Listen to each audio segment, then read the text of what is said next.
Hello, class. Professor Mo here with a look at our lecture for Chapter 5. We're in Week 8, and we're talking about finishing well, the process of reviewing, reflecting, responding, revising, and editing. All of these are related. They have to do with reading and writing, and they are similar, though we're doing different tasks with each one.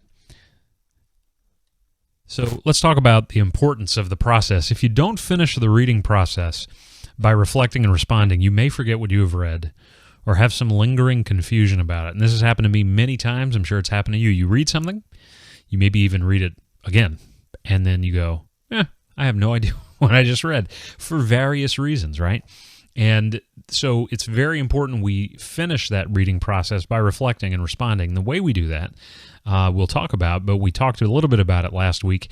We do that by engaging the text with questions, asking ourselves questions, asking questions of the text. What did the author mean? What does this mean here? And then we do this in our own writing. Is it clear what I mean? Will the reader understand? So similarly, if you do not finish the writing process by revising and editing, your work probably won't be your best effort, and it may not get the results you desire. And it can be real tempting once you've done all the hard work that comes with producing to get to the stage where, look, I have a finished product, and then to just stop. Here's the problem with that. Going back to the analogy your book used, and we've been talking about now these last few weeks, of a product, any product near you right now. I'm looking at a remote control for battery-powered lights to put in pumpkins. And this remote went through a lengthy, I guarantee you, and I don't know that for sure, but I can imagine it went through a lengthy design process before it became able to be made and then for me to hold it in my hand. But even before it was ready to be made, there had to be revisions, there had to be experiments with using it, testing it. And so we have to do the same with our writing, and we really have to do the same with our reading. And that's what we're going to talk about here. Reviewing first, once you have read an assignment carefully. Now, this is very important. Some people can read an assignment with, 3 people in the room with them talking, the television's on, their phone's ringing every 10 minutes, the dog's barking, maybe there's a house on fire across the street. Those people can do that, and that's great, fine, and good. I've never been one of those people. I can if I have to, but I will pretty quickly get information distraction overload because I need to focus. So when I was in college, actually finishing my undergraduate, I would spend hours, and usually until they were closing the library down, in one of those little I forget what they call them, a stall, and I would just read there. And I'm a very good reader, and I'm not bragging. I'm just saying that's one of the things I know I'm very good at doing. But if I'm distracted and it's something that is not what I enjoy reading, that could be a problem. So you may hate the reading you have to do in this class. This textbook might be like pulling off your fingernails. That's how it was for me with math or anytime I took science classes. Biology, when I was in college, was horrible. And that's when I would take the biology text and the note cards and everything else I did with that and go to the library and stay there 4 or 5 hours and read. I'm not saying you have to do that, and it's always best to break up your time. I am saying it's great to find a place that is going to suit your best learning, your best reading, your best attention, and that enables you to do your best reflection, your best questioning. And so if that isn't at your house, your roommate is talking on the phone, or somebody's there and says, let's have a party, to have to be able to maybe say, I got to study because I can't do it here. That's the key. Another thing that works for me, noise-canceling headphones. Music is another one that I'm able to really, now I can't listen to music with singing, right, with actual lyrics. That'll distract me. But I love listening to classical music, and there's been a great number of studies done over the years proving that classical music is an excellent background noise that will actually help you learn better. The music in particular of Mozart. So, you have Amazon Prime and you've got Amazon Music with that. Go to town, ask Alexa to play something for you, and you're in business. And listen to the music, do your work, and read. And it really can enhance your reading. Plus, if you go to YouTube for free, there are tons of videos that are titled classical music for reading, and classical, or, I saw one the other day, chill beats for reading, and I thought, okay, if it's a beat, how chill is it? But again, it might be soothing. I didn't listen to it. So there's a lot there for your environment that you need to make sure you're doing so that you're reading carefully. Reviewing means thinking about what you have read and restating the key points. So reviewing, it might even be, for me, again, to use another example from my learning, when I was in college and taking philosophy as a minor, very complex ideas and not terribly complex to really organize, but to get deeper to the meaning and to apply that information. What I had to do, what worked for me, was to take back then they had these things called tape recorders, and I used the tape recorder, the audio cassette recorder, and I'd record reading the notes, and then I would record myself going over the notes out loud, not just reading them, but talking about them, applying them, the concepts, and then I'd listen to that in my car when I was driving. I would listen to my notes. Of course, now that's much easier to do. You've got a recording app on your phone, many other ways to do that today. So that would be a great idea. That would be a great way to do it if you're that kind of a learner, right? We all are different kinds of learners. Nobody is just one kind of learner.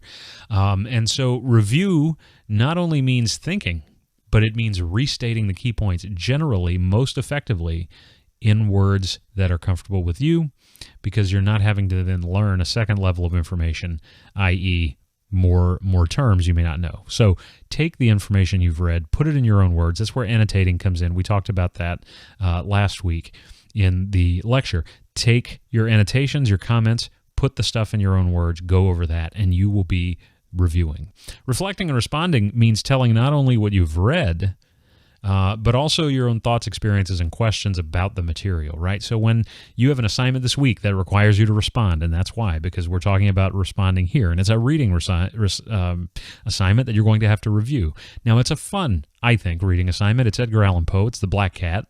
And it's going to be, it's a fun Halloween story to read, the 2 weeks before Halloween.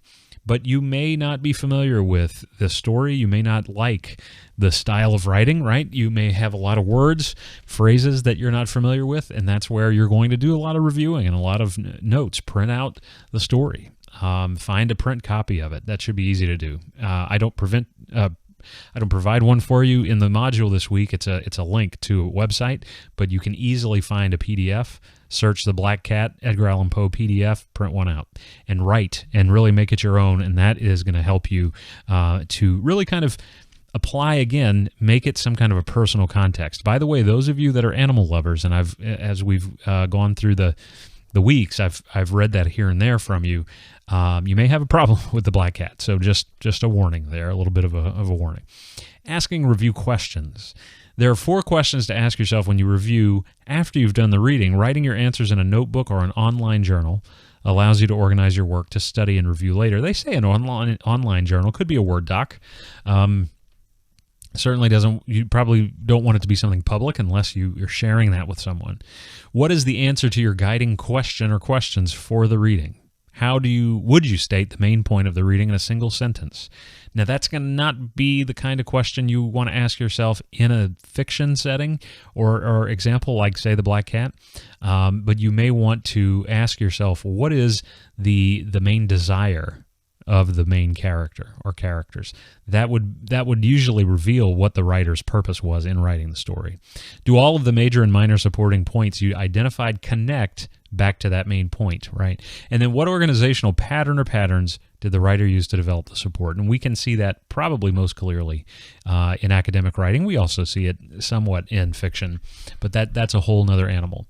Reflecting and responding in the final step of reading, you reflect and respond to what you have read by making connections and asking questions, right? And so personal connections, context that is personal to you, and that's why this assignment for the paragraph that you're going to turn in the final draft this week, I thought was a great one because it allows you to have personal connections. You're writing about somebody in your life who you would honor with the title hero. And that is not lightly given. So you probably have, and I've read all of the paragraphs so far that have been submitted, the outlines, and some really great stuff in there, and people that are really meaningful, and a lot of people are getting into this, and I'm glad to see that. So there are 4 connections to consider when you reflect and respond to a reading. How does the reading connect with my course or career goals? Why did my teacher ask me to read the text? How does the main point in the reading relate to this course? How does the reading connect with other things I have read or seen, which could be from another class, could be during your day, reading something on a website, whatever it might be, the news? Where does the writer confirm or agree with what another writer says? Where does the writer contradict or disagree with what another writer says? How does the writer complicate or extend what another writer says? So these are just some questions you can ask yourself. Here's a few more. How does the reading connect with my life and experience? Where does the author confirm or agree with my experiences? Where does the author contradict or disagree with my past experiences? How does the writer complicate or extend them? What questions would I ask the writer about the content of his or her work? That's a great question to ask yourself. Pretend you're interviewing them, and what would you want to know if you could have that opportunity to interview them? How does the reading connect with my writing? What can I learn from the author? Ooh, man.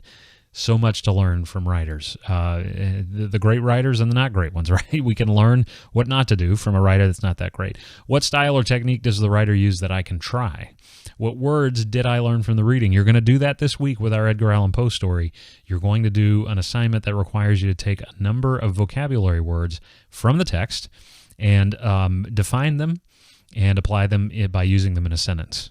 And so that is something you're going to be doing here. Again, another part of this reviewing. What questions would I ask the writer about the language or structure of his or her work? And then now let's talk a little bit about revising and editing, which are the last steps of writing and the way that reviewing is of reading. Once you have a complete first draft of your writing, it's important to take a break and then come back to complete the final steps, revising and editing. That's why I've given you a pretty good amount of time between when you turned in the rough draft and then when the final draft is due this week for that paragraph. And I'm going to do that for the other assignments we have coming up throughout the rest of the course. So you do take that time.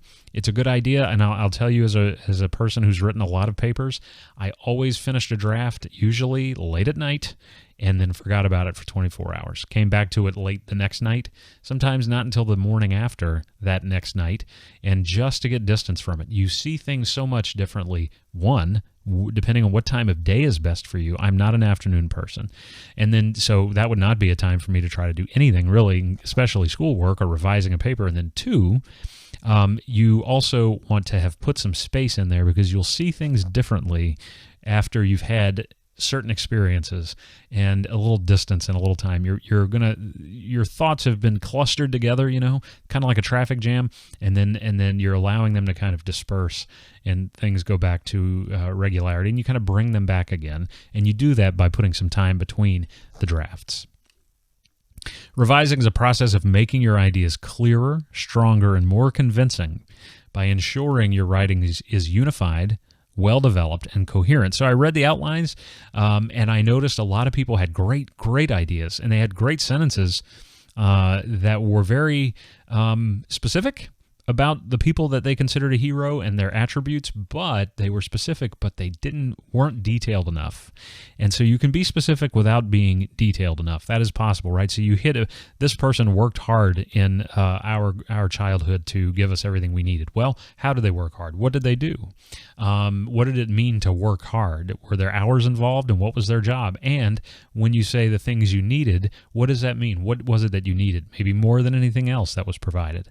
So those are ways to be more specific, and you want to make sure you're doing that because you always remember that you're pretending, and in this case with your My Hero story paragraph, you are writing to someone who doesn't know the person. You've got to introduce us to them, tell us everything about them in one paragraph that you think qualifies them to be called a hero. And so that's a great barometer that you can use to make sure you've got all the info you need. You should also review your work from the reader's point of view. If I was reading this, would I understand it? I understand it because I wrote it, right? Would a reader? That's where getting somebody else to read it is also extremely helpful. Does your work make the point you intended? If not, if you're writing about this person being a hero and we read the story, the paragraph, and we say, I still don't know how this person is a hero, or close to that, I know how they're a hero, but I don't know all the details. I don't really have a clear picture. You need to go back in and flesh it out. Is what you've written convincing? If you've used a little too much, maybe exaggeration, you've kind of got maybe a little bias towards that person, and so you're saying things that people are going to read and go, well, that's probably not real. That's something to be concerned with. Maybe, again, like I said, the opposite of that is not being detailed enough. Maybe you're not digging deep enough to explain. You know why they're meaningful. You know what they've done, but you've got to remember this person doesn't know. The reader doesn't know the person. And then is the meaning clear for readers, right? And that goes back to what we've been talking about here. So there are 4 basics of revision. You want to make sure your writing's unified with a single main idea. This is certainly the case with a paragraph. Every sentence in the paragraph that you're writing has got to go along with this person is my hero and why. That's all you're talking about. You're not talking about anything else but that. That's the unified single main idea. If you find yourself talking about anything else, you can kind of prune that out. You can maybe draw back and go, well, this is not really what I'm supposed to be writing about. That's easier in a paragraph than it would be in a 5-page paragraph essay or longer. Make sure your writing is developed with major and minor supporting details. That's what the outline was there to help you to do. And most of you, I went through, everybody seems to have gotten the hang of that. Plugging in major details, major points, plugging in supporting points. Make sure your writing is coherent with logical transitions, right? And you don't really have a whole lot of major transitions in a paragraph, but you're going to need some, right? So if you're talking about, my brother is my hero because of these 3 reasons. First, that's a transition. Next, that's a transition. When we were in high school together, a transition. So those transitions, we're going to go over some examples of different kinds that you can use. And then use peer review to get a reader's perspective on your work. That could be anybody. I know we're using the word peer, but if you're not doing peer reviewing in a class, you could get someone who's not a peer, who's not your age, but who you trust. I don't know that I'd go to the person you're writing about it. I'd surprise them with this paragraph because it's kind of putting them in a hard position to be able to really judge what you're saying about them. Find someone else who you trust, who can look at your reading and go, yeah, I understand what you're saying. So ensuring that your writing's unified. Unity in writing means all the points you make are related to your main point. They're unified in support of it. And that's what we were talking about. If you find something in there, then you go, oh, well, this is not supposed to be here. I actually, in my fiction writing, I have a Word document called outtakes, like in movies, where they have an outtake, and you'll see that on the DVD release or the Blu-ray or whatever, where you can watch the outtakes. And I do that for my writing. If I'm writing a story and all of a sudden I look at it and I go, I wrote a paragraph that had nothing to do with where I'm taking the characters in the story, I take it out and I save it in outtakes because I may use the way I wrote it in another story, or I may bring it back in later, but at this moment in time, it doesn't work. And that is something you need to ask. Are all of these supporting details unified to support that main idea? As you revise, check that all your supporting details directly illustrate, explain, or prove the point of your topic. Sentences or thesis statement, irrelevant details confuse your reader and weaken the strength of your writing. And we've all read stuff like that. And that happens in the professional writing world all the time. I've read fiction that way. That just makes me want to throw the book through a window because I don't know what they're doing. Except they don't have a good structure. I've read articles in newspapers and online that lose me. And it's not because I can't read it. Even if it's a topic I don't understand, I understand how something should be put together. And you do too. You may not think it, but you've read something and went, I got no idea what they're talking about. And that's one of these problems, irrelevant details. Make sure writing is well developed. When you revise a paper, look carefully at the support you have generated. Will readers have enough info? Will they have enough data to understand and be convinced by the main point? You don't have to worry about that here as far as like hard facts because you're not writing a research paper, and we're trusting you, right, in this paper that you're not making up someone or their qualities. You're telling us the truth about a person you believe is your hero. In the margin or between the lines of your draft, which should be double-spaced, note ideas that seem weak or unclear. And so print out that paragraph. The outline, I think, is great. If you've plugged your sentences into the outline, go use that because there's already spaces in there in the table format that I used, and you can jot down lots of notes in there, and you can make arrows and go, maybe this sentence needs to be over here, and maybe I need to use a transition here. Really make peace with that and write all over it because that will, for many people, having it printed out, being able to write on it really helps with understanding things. As you revise, build up your support by adding more details. I did notice that, and I made that comment on some of the outlines. You need to have a few more details here. I encourage you to do that. I didn't say you had to, but you may have seen that in your comments, and I would encourage you to add more details. Because I'm reading things and I'm understanding things about this person and why they're a hero, but I don't have enough information to really kind of visualize it. I want more. And if most of you picked somebody very close to you, so you should have no problem really being able to come up with those details. Make sure the writing's coherent. Coherence in writing means all your support connects to form a whole. In other words, you have provided enough glue for readers to see how one point leads to another. This is especially true in a longer paper. In a paragraph it's also true, but when we write our 3-paragraph essay, you're going to see that when you write 5 and longer essays, you definitely have to do that. And one of the key things, the glue that they call it in your text, is transitions. And I can remember teaching high school, and I had students who could not understand, who almost were to the point of just frustration with me. Why do I have to have this here, these transitional sentences? Why does this sentence have to mention what came before and preview what comes before or comes next? And I kept trying to hammer it into them, because you have to assume at every paragraph they don't remember what they just read. And that was hard for some people because they thought that they were having to overdo it. But you've got to remember, your audience today is going to have less of an attention span than an audience would have had, a reader would have had 5 years ago, all right? And so because of that, you have to do that. And it can seem a little too formulaic, but at this point, what we're trying to do is to really get the basics locked down. A good way to improve coherence is to use transitions. That's words, phrases, and sentences that connect your ideas so your writing moves smoothly from one point to the other. I highlighted smoothly like that because it's very smooth when transitional sentences are used the right way. Oh man, I told you about how much I love coffee. Now I'm going to tell you how much I love red wine. Bam. Reminded you what we just talked about, telling you what I'm about to talk about. Common transitions here. I'm not going to read all of these, but indicating space, above, below, near, to the right, indicating time, after, before, finally, later. Importance, above all, in fact, signaling examples. For example, or for one thing. Signaling additions, and additionally as well. Signaling contrast, although, however, nevertheless, still. Signaling causes of results, as a result, finally, so, therefore. Full list of these, and great reference to mark if you have the physical book, to put a little post-it note or whatever you do to mark your place. Page 76. Using a checklist, revision takes time and it requires attention to detail. I'm going to be honest, I hate revising. I really do. I had to revise my thesis for my graduate degree, my MFA in creative writing. It was 3 short stories that I wrote over a 4-month period. And, oh man, especially with fiction, because you're afraid if I move one thing, if I change one thing or take one thing out or add something here, it'll throw the whole thing off. And luckily for you, you're not writing a 20-page story. You don't have to worry about it on that level. But you do have to have the courage to look at that paragraph or those sentences and go, oh, if I take this out, will it make things better? And that takes time. And that's why you shouldn't wait until the last minute to turn in a final draft when you've had a week to work on it. You should really take that time and do a little bit on it every day. Now, for a paragraph, that's not going to take you a lot.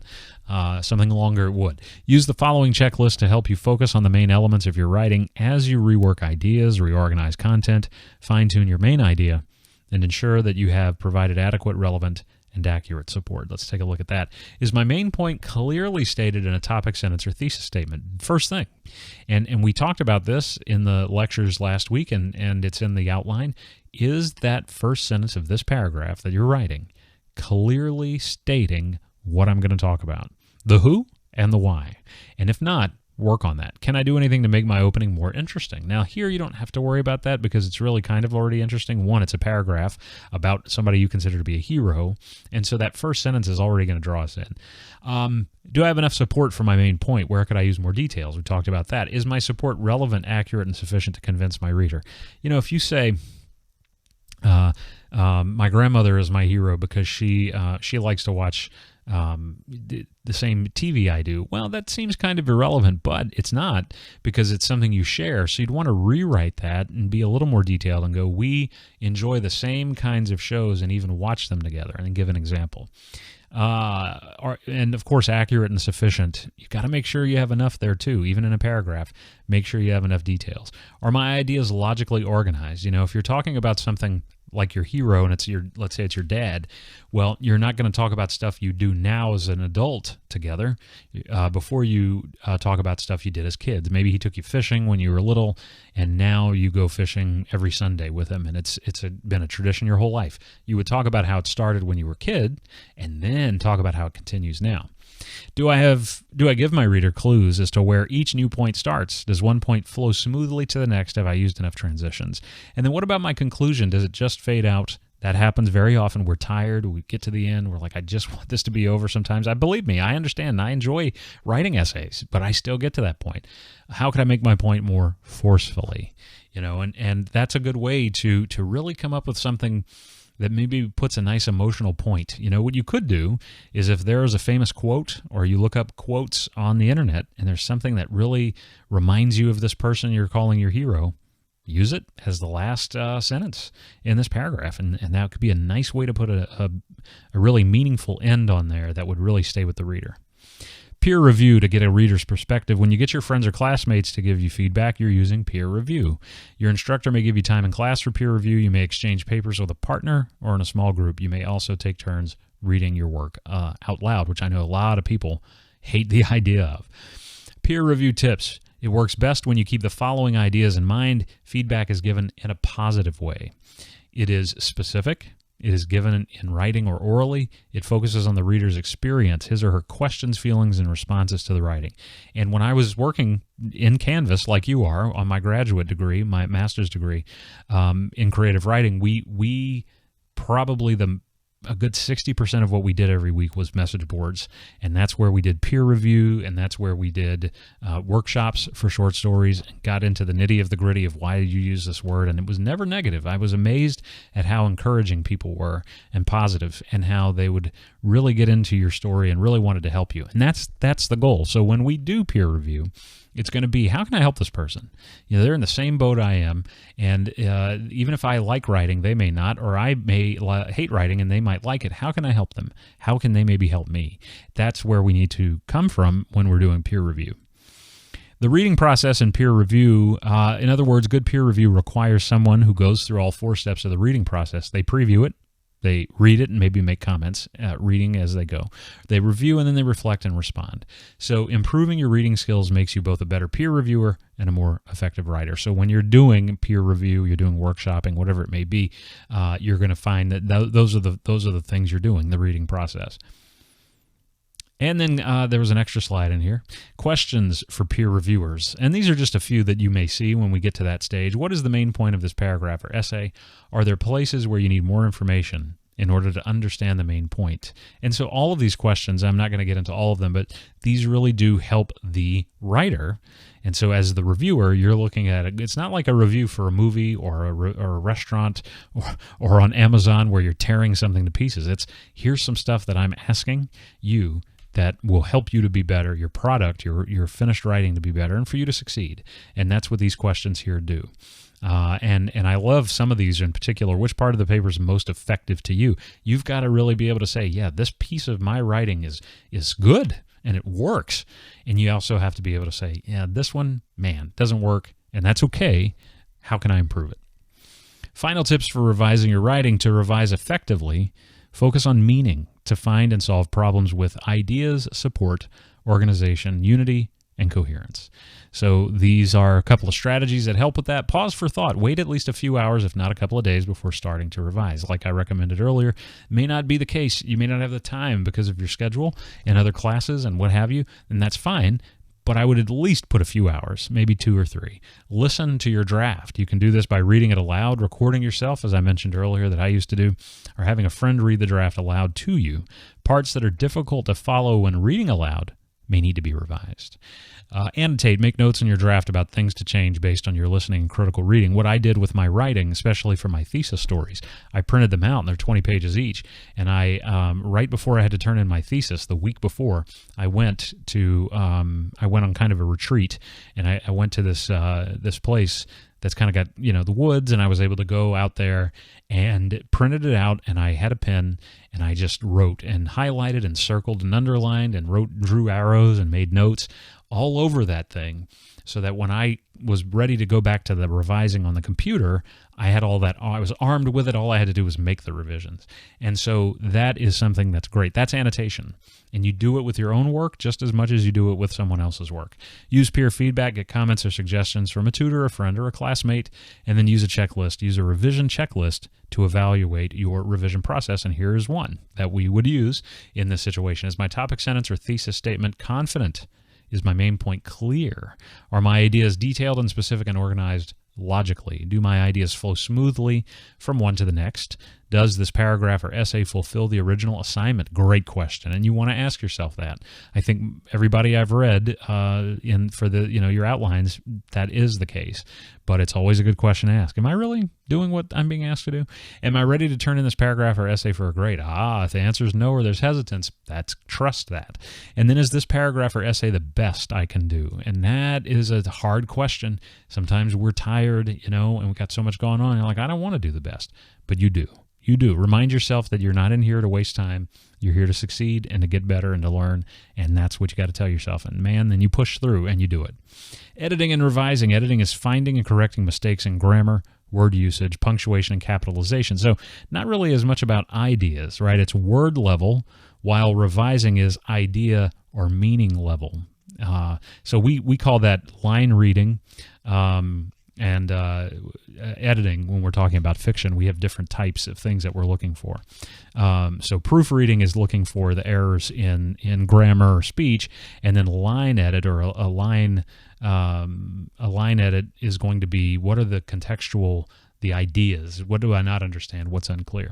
Most writers find it difficult to revise and edit well at the same time. Hello, yes, because you really shouldn't do them at the same time. It's almost kind of like pedaling your bicycle backwards while you're trying to go forward. It's just not the time to do it. As each job requires you to read differently, you're reading for different things. To revise, read with a focus on meaning.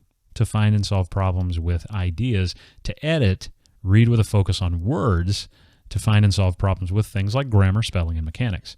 4 basics of editing. Make sure you have used the right words in the right place.